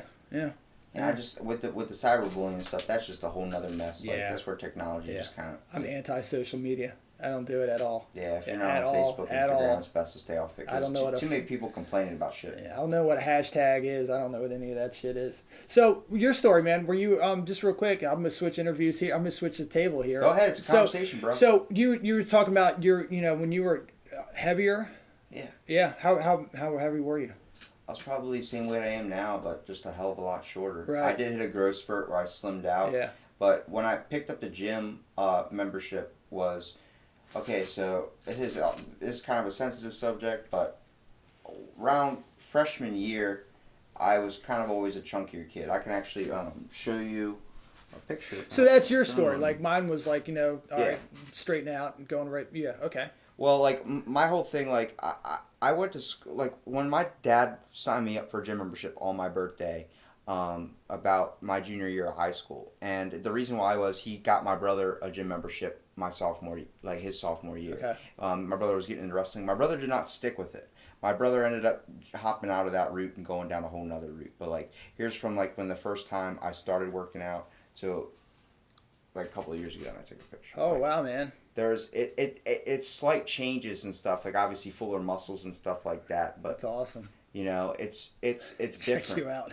That's me. That's the one finger salute to everybody. Yeah, it's like I was, well, that happened because I got locked outside the gym out of my car. Oh, I did. I just do that to people. Like guys will drive by me at work in the van. I'm like, But- that's just what we do. Yeah. It's just I when my dad signed me up, he was like, I'm gonna do this for you, and my dad actually kept paying for my brother's Powerhouse membership long after he stopped going, and he didn't know they were just slightly charging him. Right. So he was like, I'm only gonna pay for a month. You want to keep on going? You pay your $20 or whatever you have to do, and you keep on going, okay? I was like, okay. I ended up just going every single day. And then I ended up getting so addicted to it where, I mean, I got to the point where I was living off eating an apple a day. Jesus, I couldn't do that. I'd One fall apart. apple. I mean, that was it. That's all that would sustain me. I would do that, an apple, and that was it. And it was weird. I still, my metabolism was still burning. Like, I just immediately, I guess, when I started kind of hitting puberty a little bit and getting taller, I slimmed out and did all this type of stuff. But, like, I was eating a whole bag of Doritos in one sitting. Right. And then once I signed up for this gym membership, like, I could live off an apple a day, or I would just sit there, play video games, drink Mountain Dew, and then eat a whole bag of Doritos. Mountain Dew and video games. I could not do that now. I couldn't. My body would not be able to do that now. It would not process Doritos the same. But I have lost all taste for Doritos. I haven't had Doritos in almost 7 years. Yeah. The reason why is the first 2 weeks I ran on that treadmill at the gym, I sweated nothing but spicy nacho Doritos. And let me tell you something. Dude, my skin was fucking orange, man. But like, alcohol too. I remember drinking Fireball. I drank a whole bottle, the giant bottles, killed it by myself in one night. And I didn't realize, because I mean, I can drink very, very... Like, that shit stays with you. Yeah, I can drink like 3 bottles of Jaeger and not get drunk. My brother does not know what it is. He's like, this is impossible. That's why it scares me and I don't dive into that. Right. Because I know I can drink a lot and it takes a lot to get me messed up. Right. And so when I did that, the Fireball, I knocked myself out while taking a piss, man. And I come back. And I come to the gym the next day. I have never felt more like shit in my entire life. And I cannot smell cinnamon to this day. Oh, I'm sure, man. I'm Just sure. the smell of cinnamon, I immediately get sick to my stomach. And realizing I'm making my life better by working out. Like, it's something where I was bullied and picked on for being 145 pounds at the age of, like, 12. I mean, I didn't... I guess some people say you're not fat. You're definitely chunky. It's just, I was so short. Well, you had baby fat on you, too. Yeah. You're a late bloomer, right? Yeah. Yeah. And, like, my dad was always telling me, you're going to slim out. You're going to do all this stuff. And I ended up doing that. But at the same time, I got to the point where I was, like, eating half an apple my sophomore year. And I was just getting really, really, like, bone skinny. Like I was doing heroin or something. Right. To the point, like, eating half an apple was filling me up to the point where I felt like I had to go puke to get it out. Right. And eventually I was like, I got this because I can't even look at myself in the mirror anymore because I was picked on by kids calling me fat, calling me, like, starting names, like creating profiles on the internet with my name and then saying is chubby or is fat. And, Thank God it was before the internet. Those people message me now, and they're people I thought were originally my friends, and then we all would pick on each other, but everyone was bigger than me, and I didn't see that. I knew that they were bigger than me, but when everyone gangs up on the smallest kid, and I was a year behind those guys, it hurt my feelings really bad. Yeah. And I was going through a tough time with my parents separating, so someone cracked a joke like, the reason why my parents were separating is so they could have food in one fridge for when I come over. It was separate, so I didn't eat all the food in the house. Yeah. It was something stupid like that, but like, I these people that I was hanging out with every single night, and they were coming over to my house, sleeping over, and doing this type of stuff, were making fun of me like this. I'm like, I have no friends. Just became secluded and got real into the gym. That shit's all very hurtful too. And when you're a kid, you don't know you're doing it. You don't know the effect you're leaving on someone. But I mean, this shit's very hurtful. But I mean, but there's also a healthy point to it. I mean, people, there's of course eating disorders and all that stuff. Yeah. And if you can be, I mean, responsible with your body and working out and all that, cool. I mean, if you do what you got to do, but I mean, I don't know. There's only one thing I know I can't still eat now besides Doritos and Fireball and all that, but red meat. I've stuck so clean on fish. If I had red meat, I had it 3 days ago. I have not crapped. I haven't had red meat in 27 years, 28 years. It's like someone gave me the best explanation. Chuck said it was like, your body's a Corvette. You're throwing diesel fuel into that car now. Now your car's not going to run right. Yeah, I can't eat that shit. I can't. It's just too heavy, too hard to process. Yeah. And it's like, it's not obviously for all people. I know plenty of people that are jacked and they eat nothing but people red with meat. steak and all that shit. I'm like, oh. It's just too heavy for me. I prefer fish. I just prefer it. Like tuna, everything. Salmon. Dude, I went off the wagon and it was like every fucking shrimp in sight was mine. This was the summer of the shrimp, my wife says. We just ate shrimp every night. We'd steam it out in the grill. Why'd you go vegetarian? I got, growing up, I'd eat something, I'd be like, this would be really good except for the fucking meat in it. Why is this meat? And it's just was the worst part of everything until I got to the age where I'm like, all right, no more. That's it. And I might have done part of it out of rebellion, but I also did part of it because I'm like, man, this meat is. I just couldn't stand anything really. There was a few very select things that I ate as a kid that were meat that I was like cool with, but the rest of it I was like, ah. So I got to the age where I said no more. Then I got tired of eating quesadilla and pasta every time I went out somewhere. I got a little bored with veggie burgers and all that stuff. And one night I'm like, man, I'm going back on seafood. It's hard too because I And I love it. have a friend that's vegan, and it's hard if we try and go out. I don't ever go out to eat. That's I prefer dedication. to cook my stuff, but he goes and like he asks like how was the salad made, how was it prepped by, and then he's got to dive all into that. I'm like, Yeah. dude, just fucking order. Yeah, like, and I got tired of being a pain in the ass too, because some place would be like, "Can you make this without the something in it?" And like just, it can't have a certain dressing, and then it's also like if the meat or if his salad is cooked by something that's next to a meat that was cooked with the same pan or something on accident, that you can't have that. I'm like, dude, it gets to be an inconvenience, man. I get it, but it's like shit. Like you're trying to go out to eat and enjoy stuff with your family. Yeah. It's getting a little bit old. That's like black belt vegetarianism, man. That's like fucking hardcore. But I mean, I'm not against anybody for trying it. Like I think, as long as it's not bothering anybody and it's not like affecting anybody else's life and it's just for you, then go ahead and do it. That's it. If it's not hurting animals, old people, or children, fucking have at it, and it's not illegal and affecting my life, and do whatever you got to do. You know what I mean? One of my favorite movies, Big Lebowski. Oh my God! I just like to abide. Yeah. Dude abides. I have my certificates from the University of Dudism. Oh yeah. I'm a saint under the Church of the Latter-day Dude. I got it established I went to Maryland courthouse and I got it signed. $35 fee. I'm also an ordained minister under the Church of Bacon. Yes, the Church of Bacon.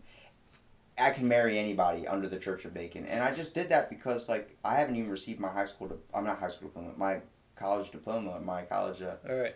thing yet. And I'm like, where is it going to come? Like, it comes 2 months after you graduate. I'm like, it's been 2 months. I still don't have it. Like, so I just went there pissed off in a rage and started applying to all these fake religious websites. And next thing you know, I'm an ordained minister and all these different things. By the power invested me and Oscar Mayer. Yes. I pronounce you. But it's like the whole idea, like, life is literally, it's a joke. You're fucking wild, man. I love it. I just have a random thing, but like, that's the best thing. Like, I tell people, like, the best thing you can ever say on how to describe me is he's just Robbie. And I love it because that's what everyone says. He's just Robbie. And everyone's like, what does that mean? You just got to meet him. Right. You take the good and the bads. But he'll say something stupid, have you laughing 10 minutes down the road. Like, you'll be like, why did the fuck did he say that? And next thing you know, you're just thinking about it after a hard day. I'm like, I'm glad I can do that for somebody because being able to crack a smile, being able to get somebody on my podcast, and first of all, being to the point where, like, it's an interview and going like that. I'm like, no, man, because I went through hard shit in my life. I felt alone. I felt like there's no need to go on anymore. And then I realized there's other people that feel this way too. And I just started realizing if we just take a step to start trying to be less sucky in life, right? It's gonna benefit all of us in the long run. It's gonna benefit a better whole of society. You know, the best thing through history you see when people work together and how much they can accomplish. And it sucks that it takes something so impactful as like a death or a giant tragic, like a terrorist event, like 9/11. Yeah. Everybody was different after that happened for like 2 weeks. You get in a near-death experience, first of all. I have been in a near-death experience on a jet ski. I have changed my way of thinking for a couple weeks after it happened. But then I went back to my original ways. And it's hard to find it's hard to feel like someone finally takes the sunglasses off of your eyes. You're seeing the real world for what it is. You're enjoying the detail of like tables and things of this sort that certain people can pick up. And sometimes it's, there's a certain thing like someone that's deaf or blind has a better sense of everything around them and this type of thing. Like someone that's blind has a better sense of hearing. Their other perceptions increase. And then someone that's deaf or you lose another type of skill or type of sense of touch or something, it all goes towards another skill. It's because there's no need to work towards that anymore if it doesn't work. And the fact, like, there's people that can see music, like, see it, like, the physical notes and shit, like, that stuff's a real thing, too. And, like, all these disorders, stuff that's so complicated with the human brain, that just fascinates me. Like, why do you work the way you work? Why do you like the way you like? And you telling me it's just a way of me being lazy as shit and deciding to pop in a documentary on Todd. Yeah. Like, I don't like reading that much, even though I'm good at it. I just don't like doing it. It's sitting still, reading a book, trying to get quiet. I'll end up walking around the house trying to do pull-ups while reading a book. Like, I can't sit down, but being able to talk and motor mouth it, being able to kind of hop in and have these different thoughts, whether it's on, my buddy's interested in government conspiracies. I do a spinoff of this podcast called Fill in the Blank. Mm-hmm. We focus on narrowed down topics. He was like, I'm interested in government conspiracies. I started pulling up everything I thought about government conspiracies, all this stuff like Alex Jones, main search. Actually, I'm getting millions of these government things that have happened. Project Jedi, the one that was based off the movie Men Who Stare at Goats. That's a real thing. It happened in Fort Bragg, Maryland, where they try and kill ghosts with their mind and shit. Yeah. All that stuff's real. I started coming out, and I became a human encyclopedia where I have a freaking textbook over there, or no, a stack right here. This is just nothing but articles. Like, I got one right here. What is this? Let's go with acting white. Apparently, that's a giant thing. It's I do it every day. Yeah, pseudonym. Wait, why is Bill Cosby on here then? I don't know. But Lebensborn. This was a Nazi baby-making camp where they took babies and they would literally program them into the Nazi eugenics. I have a whole 1,000 articles on this stuff. And I just do it with friends, have them come over on a podcast. And I'm like, what do you know about Bigfoot? And they're like, what? And I'm like, and then the next thing you know, I sway the shit out of them. And I'm like, I'm not trying to sway you, but I'm the type of person, you tell me God is real. I'm going to go play devil's advocate and argue why. Because I want you to try and convince me. But then if you tell me God's fake, I'm going to fight. Even though I'm not religious, I'm going to fight from the other side because I want to be that other side's voice. I want to, maybe I just want to be a dick and do that. But it's the whole idea. Like I want to get the debate going. I want to hear it. And also, I'm fine with agreeing with what I agree with. I do not agree with Scientology. I don't care who you are. I'm sorry. That's the one religion I could not fall under. I could believe in Pastafari. Have you been watching that show? What? Leah Remini, the Scientology show? Yeah, with JR. Have you seen it on Joe Rogan? No, Sally and I watched the one on A&E. Or no, what channel is it? Whatever channel is it? Leah Remini and then the guy from Australia, Mike. Dude, fucking crazy. You got to hear the one with Joe Rogan and Leah Remini, and then he gets the another dude, Dan Burnside or something. Who's I'll look it up. His kids are in the Church of Scientology, and he hasn't talked to his kids in 40 years. And he's like, I'm a grandparent now. That's a whole nother. Woo. But like, it's everyone's interested in something they're interested in. I'm just here to learn how you got there in the first place, and what do you want to feel like you need to talk about or get off your chest. Whether you want to consider it a form of therapy to the point where you're not thinking about it being an interview anymore, but you're just having fun talking. What gets you to that point to get you there, and also feel like you know what you're going to do later on in life. Like I've had so many friends and people message me. I always message you maybe a couple days after the podcast ends and I finally decide to put it up, like after editing it and everything, and then hearing your thoughts, like, did you have a fun time, man? And like, yeah, dude, it was awesome. That's all that matters. Okay, don't worry about how many listeners it's going to get, because someone's going to find it out there eventually. I just put it up on Spotify, so there you go. Now you have something and a whole other outlet to look on. I'm trying to expand it, keep it out there for everybody. Right. And, I just had yesterday the singer from Ballyhoo on my podcast. That's cool. Howie Spangler. Yeah, man. like, it was interesting because he does the same podcast, and you're hearing him living this like everyone looks at him as like this crazy, like amazing performer, and he has the same thoughts I have. I'm listening to his podcast, and he's just like, people fucking suck, but it's like, you have an aspiration to be great. I'm like, he's fucking right. Like, I've been saying this shit for a year now, and like, you're hearing these people that seem like god-like individuals to you, like either it's Johnny Depp or you're hearing like Joe Rogan for me, and it's like you're hearing these people give all these opinions about life, and you're like, they think just like I do, and you start to realize like we're all the fucking same, we all have amazing things that are different from other things, like other people, like that turn us into individual snowflakes, but we're all on the same wavelength. We all understand how the world works, but we choose to deny what we have to do to make it a better place.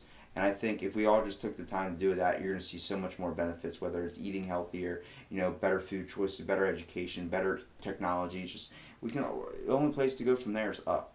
Yeah. So, I mean, I appreciate you even taking the time out of your day. Oh, no, I could do a whole nother hour or two, man. I mean, there's so much to talk about, man. Where do you end? What do you want to? What do you feel like you want to get? Oh, off I'm your not chest? saying we will, but I'm just. I say yeah. Well, it's funny. It's funny. It's one of those things. People stop reading, and I started reading again, And I only read, and I only listen to podcasts and the shit that interests me. I don't have calories to burn on stuff that doesn't interest me or things that I'm like disagree with. There's so much of that in the world these days, but like I'll listen to podcasts that really interest me. And I just finished a book before I got here actually about Air Force PJs, the pararescue jumpers. No way. They're basically like Navy SEALs, but they rescue people. They're the Special Forces branch of the Air Force. Yeah. And it's pretty fucking remarkable what these guys do. So I read a lot of stuff like that. You know, I don't read stories like, I don't read like Harry Potter shit, like fiction stuff. I read like... You read the biographies. Yeah. That's when I started doing with It's got to really interest me. Maynard James Keenan's biography. Yeah. From Tool. Yeah. Chip Gaines from fucking Fixer Upper. Like, whatever interests me. Have you read Slash's book? No, I have not. Dude, I'm going to let you borrow that book. Yeah, I'd read that. I'm serious. I have it like right I read Duff McKagan's book. Love fucking Duff McKagan. Slash's He's like book one of my is heroes. Amazing. Him getting a pacemaker put in like purposely, like voluntarily, because he wants to, if his heart ever stops, he just wakes back up. He doesn't want to die. But like... He's like, oh fuck, where's my top hat, man? I got to go play guitar. Exactly. But like... I want you to look up this one thing if you're into that Paratroopers book. Look up Night Witches. It's actually, I probably have the article around here somewhere. I've got a next book in the queue. I just got it in the mail the other day. So yeah, I'll have to put that one on the list. Night Witches about the Russian forces special agents that was nothing filled with women. And they used to fight the Nazis. What's that, Red Sparrow, like that movie that just came out? Kind of, yeah. But they fought in crop dusting airplanes. The ones that weren't fit for war purposes, carrying bombs and dropping them off. And they called them night witches because the sounds they would make in the middle of the night. They used to fly at midnight in Russia in the wintertime. Open airplane, barely wearing clothes that fit. They had to adjust and make their own clothing to fit. They were just killing so many Nazis and making them just like... It's like Inglourious Bastards. It sounds like the sequel to Inglourious Bastards. Yeah, like it's nuts, dude. And like... You start hearing this stuff, you're like, why haven't I heard about this before? Yeah. It's like, it's not part of our history, though. Because everyone follows that stream of shit that comes down the pike every day on TV or whatever. Or whatever pops up on whatever social media. Mean World Syndrome, that's a real thing. That's the idea that media is playing all the bad parts about life, making you more scared that you want to stay in your home. Oh my God, if I listened to the news every day, I wouldn't leave the house, man. I'm like, I can't watch that anymore, man. That's actually why it's 90% of older people are afraid and get warped views on society. That's all they do is sit home and watch Drew Carey and the news all day. Exactly. But if you go to a nursing home, they have the TV volume usually on silent, and they're watching like Jeopardy or something. That's because the TV's set to that channel to keep them off the news because they don't want to scare the living daylights out of them even more. My wife watches the news all the time. I'm like, ugh. Too much negative stuff. I can't, man. I can't. When you only get a slanted opinion of the news on the news. What happened to AFV being on TV? Oh, we watch AFV like it's fucking nothing in my house. We watch it all the time. It's the best, man. That's the best. That and ridiculousness. I like ridiculous. My son loves. He's 10 and he just laughs his ass off at people doing stupid stuff on video. Tosh.0 was my favorite one. Yeah.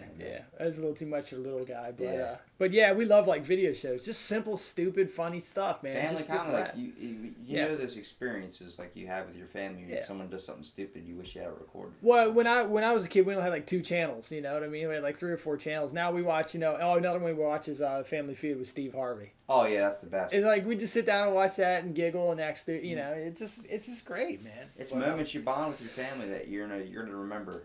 Yeah, and so reading, man. I've been reading. We go on vacation. We're fortunate enough we get to go on vacation often, so I take a book with me every time, read all kinds of stuff that's like inspiring and true. It's not a bunch of nonsense. And man, reading's good. You forget about reading and you forget about writing these days. This is funny because you type everything now. Yeah. When's the last time you really wrote anything? Dude, I can't write cursive, and the reason why is they stopped teaching it when I was in school. They stopped teaching it halfway through, and I don't know how. I can read some of it, but I don't know how to write cursive. But I write block now. I write all uppercase. I always have since I worked for a surveying company. That's how everything was written. I picked that up. But if you don't write for a while, go ahead and pick up a pen and try and write something. You're like, it's like hand hurts. It's like my hands, like it's not working right. Yeah, it's like I don't know how to do this. No, it's crazy, man. So like you gotta force yourself to read and write sometimes, and that's why I read to keep my mind, keep it kind of tuned up. Man. You gotta keep yourself on your toes too, man. Like working out helps with that especially, but also like you don't want to lose. Like you start watching too much TV and you start trying to like be able to read words again. It's like whoa, dude, I can't. The TV, man. After a while, I feel like I'm like Like your brain just feels fried. Like you know how it gets in the winter down here. Yeah, dude. It's some of those days on the weekend, man. You just want to stay in the house.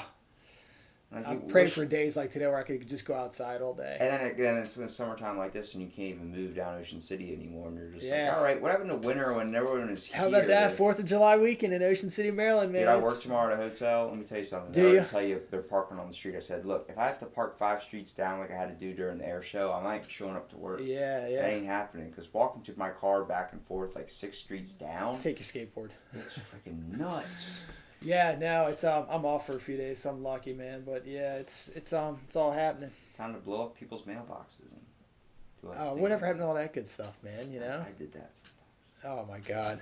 Well, like I said, man, I appreciate you doing the podcast, dude, and I don't mean to hold you up anymore. No, you're all right. I mean, I could do this for hours, man. You've really like just first of all, it showed me like what people are just willing to do to help someone else out, because you came and you did my podcast out of the drop of a hat, man. You were like, I'm free Wednesday night. You want to do it Wednesday night? And I said, sure. I totally 100% thought you were gonna bail. And I thought you were gonna bail. I was like, oh, this cat's not gonna text me back. No, dude, I was 100%. I schedule these out, and I make sure, like, if I give you a day, I plan nothing but this to happen. I make sure that you're the only thing. I have nothing booked after this. I have nothing, because I don't want it to be restricted, man. Yeah. And I really, really enjoy that you were able to share with me, first of all, just some of the stories you've had through your, like, years around. Yeah.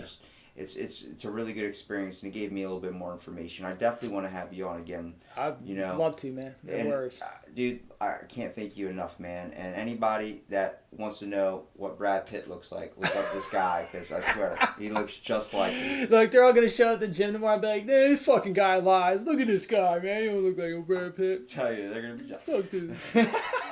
Well, like you're too kind, man. I wish my wife felt the same way. Maybe she does. I don't know. You're her Brad Pitt. Yeah. Dude, she freaking bent down in an ice rink on her knees handing you a pizza box. Like, you were being a dick about going down there and losing the hockey game. I'm like, I know. I can understand that, though, because putting all that gear and doing all that shit, I would be like, I'm not down. I was like, man, I always wanted to be on a professional ice rink, and but this isn't what I had in mind, man. Come on. I don't want to be throwing boxes at people. My wife is so hot, so I'm always next to her. I'm like, people must look at us and go, what is she doing with that guy, man? Because my wife's just like, she's awesome. So yeah, we have a great life together, man, and we have a lot of fun, and yeah, man, yeah, it's all good. Keep up the good vibes, dude, because I mean, you just play an amazing person. I mean, already you've been impactful in my life, and especially just probably as someone that's going to hear this out there is just going to be like, wow, it's crazy to think that, you know, some people go through some shit and still be able to kind of pursue through life a little bit, man. You've given me some words of wisdom, and like I said, I appreciate you having on, and we'll get you on again soon. I guess this is the part 2 where you go, hey, what are your social media things? But I don't have any, so you can't find me. So we'll just say thank you. No tour dates showing up. Y'all are missing out. You can find me on Facebook, nowhere. Instagram me, nope. So sorry. Thank you, Robbie. Appreciate it, man. No problem.